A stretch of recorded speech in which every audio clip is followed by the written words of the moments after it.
Good afternoon, everybody, and welcome to Twist Gaming. We are here live from Gen Con 2018 in Indianapolis, Indiana, and I have the pleasure of being on camera with Mr. Robert Burke. It's my pleasure. Thanks for having me. I appreciate it very much. Our friends Patrick Siebert and Ken Coleman are going to be very jealous that you are here with me and they are not, so I just want to point that out. Shout out to Patrick and Ken. I miss you guys very much. I love you deeply. So cute. So, Robert, you have designed a bunch of games. And you are here with us today for two of your newer designs that are being published and released through Wizkids. Yes. So, what have you brought to show me today? I have brought you a dungeon delving game that I designed with Stephen Avery called Doppelgänger. And Doppelgänger is a fantasy adventure game. And as you can see by the glowing eyes here on our doppelganger, who is modeled by Nathan Bivens, by the way. Oh, yeah? Yeah, he looks a little better on the box than in real life, but we made him a little more buff. But as expected, some of the party members are going to be evil, conniving doppelgangers who are trying to keep you from succeeding in your quests. Okay. So the party, every round, there's going to be a new quest card that's turned over. Okay. Here's an example of one. That's a bad one. Love dragons. Yeah, that's a dragon. So in that case, that means, the party's got to do 16 or more damage to slay the red dragon. Okay. And if you look at the bottom of the card there, if the party succeeds, they're going to heal 4 damage or gain 2 reroll tokens. However, if they fail the quest, all party members are going to take 1 damage. So there's a whole bunch of quests in here. Here's one called the Cheating Mage. And this is a little different. You'll notice on the top right, it says Subdue. It's a Subdue quest. And it's a range, so the party has to do at least 6 damage to arrest this Cheating Mage. But if they do more than 10, they have killed the mage and have also failed. okay. So in this case, you have to do exactly 6, 7, 8, 9, or 10 damage to succeed, or you fail. Okay. Right? So either way, if you succeed or fail, the party is then going to flip over one of these tokens. If they succeed at the quest, they're going to flip over one of these win tokens. Oh, and look it. We got lucky and we have revealed a magic item, which is an amulet. So there's an amulet and a scepter and a spell book, and if you find all 3 of these, and I'll find them for you. There's the scepter, and here's the book. You find all 3 of those, you win the game, and the doppelgangers lose. Oh, wow. Okay. So what are the other options for the win tokens? So the win tokens also, you could flip that one, which is a benefit. It'll let the party heal 2 tokens. Okay. This one is kind of cool. That is a peek. So if you flip that one, it allows the party leader to look at any token that has not been flipped face up yet. Okay. And they're going to then be able to, they're going to know what it is, and they can tell the other players what it is, or they can lie about it if they're the doppelganger, for example. Okay. And the last one is just, it's a blank. token. It's nothing. Right. Oh. So the same thing applies to the lose tokens. If you fail a quest, you've got to flip one of these lose tokens. And there's 3 artifacts of darkness here. And if you flip the 3 artifacts of darkness, then the doppelgangers win the game. All right. So that's one way the game ends. The other way it can end is if any character dies, the game immediately ends, and then they reveal their loyalty. And I'll show you the loyalty cards too. So that's very simple. You're either going to be a loyal party member, so you'll get a card like that at the beginning of the game. That means you're one of the good guys. Or you're going to be an evil, conniving doppelganger. So if you're a doppelganger, you're trying to fail quests, and if you are good, you are trying to succeed at quests. So if a doppelganger dies, then the loyal party wins. But if a loyal party member dies, the doppelgangers win. So that's another way the game can end.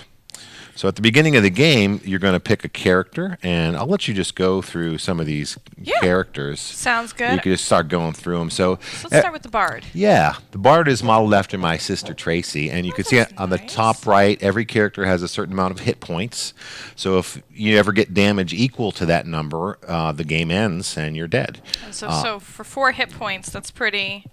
Yep. And damage is, there's lots of ways to heal damage, lots of ways to take damage. So you'll find that you're really kind of managing the damage throughout the whole game. And as people start get more suspicious, you might want to give them more damage, right? If they're more suspicious as a doppelganger. Okay. And the damage in the game works differently at ping pong. So if the party takes 4 damage, for example, the party leader decides who gets the first damage. Okay. So if I gave you the first damage, you would decide who gets the next one. Okay. Then whoever you give it to decides who gets the third. Okay. And so on. So that kind of helps manage the damage. Spread that out. To spread it around, right. Okay. Every character has one of 3 weapons that they can use, and in the bard there, you'll see the orange icon is a staff. So that means that the bard can use a staff, and you'll see the staff has a matching symbol. And in addition to that, everybody has a weapon card that matches that weapon as well. And how it works is, if we had to kill that dragon, for example, that we saw that was 16 damage, and the party leader brings me on an adventure as the bard, and then the party leader gives me a staff to use on the adventure, then what I'm going to do is I'm going to take this lovely bag of holding here. So it's just it's a black bag with a drawstring, and inside that bag are 2 black dice and 1 white die. Get this card off. Yeah. Okay. So how you would do it is you would reach in and grab 2 dice secretly and look at them, and don't let anybody else see what they are. Okay. Now, a black die is bad. It's a cursed weapon. The white die is good. Okay. So you want to put one back in the bag, and then whatever's left is what you're going to roll. Okay. All right. I've done that. So what'd you get? The white. So you clearly you're not a doppelganger. Obviously. So then if you look at the weapon card again, when you roll your die, woo! You kicked butt. Yes, of course. So you rolled a 6. So a staff does an automatic 2 damage, so you would do 2 damage plus 6 is 2 more damage, and you would gain a reroll token. That's cool. Which are these white cubes. Okay. So that's a very good roll. However, if you do a black die, you would have to roll against the cursed side. Okay. And it's much worse, and you have chances of injuring fellow party members as well. Doing 2, so I'm guessing the 2 damage is 2 damage to the party? Or is that still 2 damage to Where are you looking? The 5 and the 6. Oh no, that's if you roll a 5 or a 6, you're doing damage to the enemy. Okay. So if you roll high on a cursed die, you can still do damage, but just not close to enough damage, the same amount of damage as you would on a good one. Good die. And if you roll low, it's really bad. Okay. On the cursed ones, right. So what am I doing with the reroll token that I would get? So a reroll token, if you have a bad roll, you can spend one of those to reroll the die 1 time. Okay. So as you collect more of those, your chances of getting the numbers that you need are gonna increase as you move forward. So the staffs are cool. Magic users use these. They do an automatic 2 damage and then add damage the higher you roll and give you reroll tokens and healing and stuff like that. Then there's bows. There's a bow. And here's the bow card. So the bows are a little different. They do a kind of medium amount of damage, but they have the possibility to explode. So if you roll a 6, you do 1 damage and you get to shoot again. So that's a bow. And then finally, we have swords.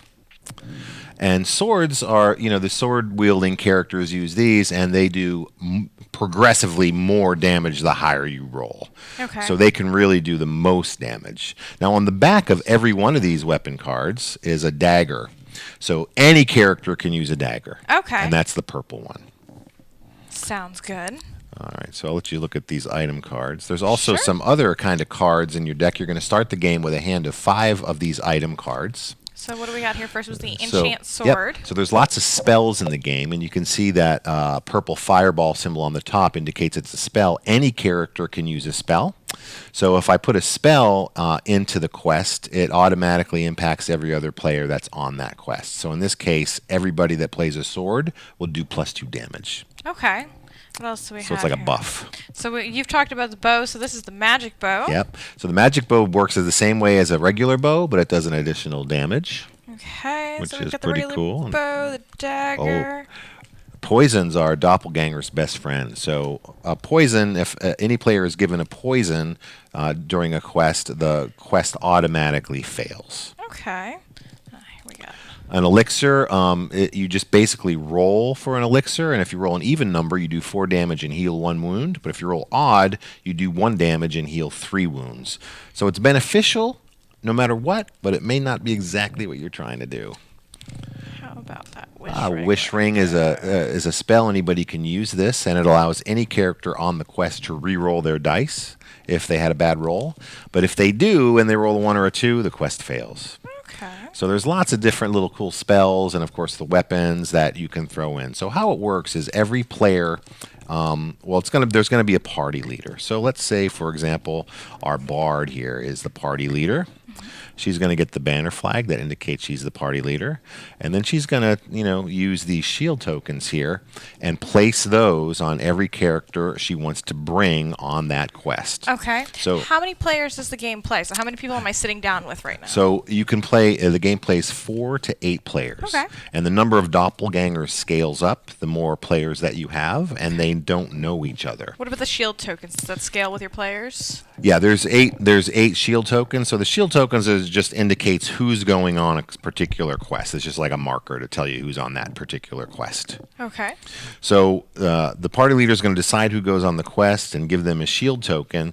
Then, with the player on the quest to the left of the party leader, they're going to use if they have got a weapon, they're going to use the bag mechanic that we showed with the dice and try to do damage. And as a party, you've got to do damage equal to or greater than, or in a subdue crest within a range. And then that's when, if you succeed the quest, you win or you lose, and you flip a token. And then the party leader passes to the left in clockwise fashion until the game ends. So there's lots of little subtle ways doppelgangers can mess things up. Okay. It's in this game, it doesn't feel like a regular trader game where that's the whole core of the game. It Right. feels more like a competitive dungeon delve with that trader element constantly being underneath, if that makes sense. Yeah. So I'm looking just here at the components. What are the red and the black cubes there? So the red cubes are just damage markers. So you use those to mark damage on your character if you take damage. And you use them to mark damage on quests when you do damage on a quest. Okay. The white cubes are reroll markers, so you can use as many of these as you have to reroll the dice. A hand limit for the reroll cubes? There is no limit. You can keep as many as you earn, and you can spend as many as you have. Okay. The black cubes are exhaustion cubes. So if I go on a quest, I have to take. So if my bard goes on a quest, I have to take an exhaustion cube at the end of that quest. What that means is if I go on a quest and I have an exhaustion cube already, I'm going to take a damage at the end of that quest because I'm exhausted. Ah, okay. Yeah. All right. If you don't go on a quest, you are at the inn. And when you're at the inn, you get to remove all exhaustion cubes. All, okay. Yep. Well, there's only going to be one. one. There's only going to be one. You get to remove the exhaustion cube. Then you have a choice. You can either heal a damage, you can draw another item card from the item deck, or you can take a reroll token for free. So when you're resting, you're building up for future quests, right? And if you've gone on a quest, you probably don't want to go on a quest because you don't want to take too much damage. So that really kind of spreads and makes sure that everybody is involved with the game. Gotcha.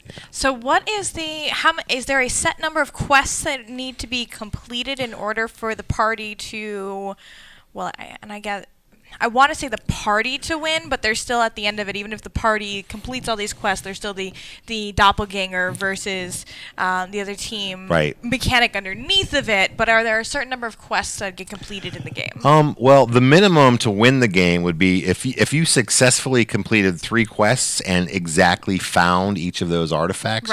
You could theoretically win the game in just 3 quests, but that would be very unlikely. Very hard to do. That would be a very lucky draw. That's right. And I'd like to say it's another thing we've really done is we really try to make sure our characters were very diverse. They're 50% female, 50% male. We put racial diversity into the deck, and there's lots of choices, lots of different characters you can choose from, lots of different special abilities to choose from. So depending on your party makeup, really gives every game a kind of a different feeling. Oh, the rogue is really awesome. The rogue's ability I should say I haven't told you how this works. So before you go on a quest, like if we're gonna go kill the dragon, everybody on the quest is gonna throw in one item card. Okay. Then the party leader is going to take 2 random item cards and add it to that pile. They're going to shuffle them up, discard one randomly. Then they're going to give every player on the quest 1 card face up. So hopefully they're going to give you something you can use. Right? Yeah. There's going to be 1 card left over that they discard, but only the party leader is going to know what that is. Okay. Right? The rogue's ability lets her look at 2 cards and choose which one is discarded instead of it being random at the beginning. So that works if the rogue is a doppelganger or a loyal party member. She can Because she can utilize get rid that. of either of the items Right. that are important. So yeah, there's definitely quite a lot of very different and diverse characters in here. Very cool. Even a dwarf. Even a dwarf. Awesome. Now, Doppelganger is not the only game that you brought to show us today. Nope. I want to flip over real quick while we get our 5 minutes to talk about King's Struggle. Very good. Very good. All right. So talk to me about what is King's Struggle. So King's Struggle this is going to be an Essen release, Doppelganger released here at Gen Con, so it's probably available now or very shortly at your friendly local game store. King's Struggle is really, at its heart, it's a negotiation game. Okay. It's probably 5% trick-taking, 5% set collection, and 90% negotiation. I feel like most of the games that you design have some sort of that trick-taking trader element. What are you trying to say? Can't you read my shirt? You're not the trader. I'm not the trader, It's a I fantastic swear. shirt. So it's all about negotiation. It's kind of unique. I can show you real quick some of the. Yeah. So every player is going to get a whole deck of cards. They're all the same. Okay. Here's the Skull and Crossbones cards. Everybody has the same 10 cards that plays the game. It plays 3 to 6 players. And so very simple. You're only going to play 7 cards the whole game, 1 card at a time. Okay. Whoever has the highest power in the top right at the end of a trick takes all the cards in the trick. And at the end of the game, they're going to score points based on matching cards. Like if I had 5 5s, for example, I would score a certain amount of points. Or run. So if I had a run of 1, 2, 3, 4, 5, I would score points that way too. So it scales up the more you have of matches or runs. What makes the game more unique is the special abilities on the bottom where it says negotiate. So when it comes to your turn, everybody takes a turn in order after they play their cards, and almost every ability in the game is for sale. Okay. So there's gold in the game as well, and every gold is worth 1 victory point at the end of the game. Yep. So if I played, say, a farmer, Okay. you can see his special ability is he lets me add 5 power to any merchant card in play. So if I had a jeweler, for example, in play versus who has a power of 6 versus a king who has a power of 10, I could, as the farmer, say, hey, jeweler, I will give you 5 power. How much are you going to pay me for that? Right? So it really drives the negotiation, and it creates some really crazy situations. And if you can make a deal that can happen right then, it's binding. But if it's a future promise, it's not binding. Not binding. Right. So it's a matter of really trying to hone your negotiation skills to win the game. Very, very cool. So then this is going to be an Essen release. Yes. Do we know what the price point is for the game? Yeah, this game is going to be $20. Okay. Yep. And so I touched a little bit about how a lot of your designs have that trick-taking or trader mechanism somewhere in a lot of the games. Who is the gamer that's going to love either of these games? Well, King's Struggle, I think if you like negotiation games, I think it's a game you really need to play and try because I think you're going to enjoy it.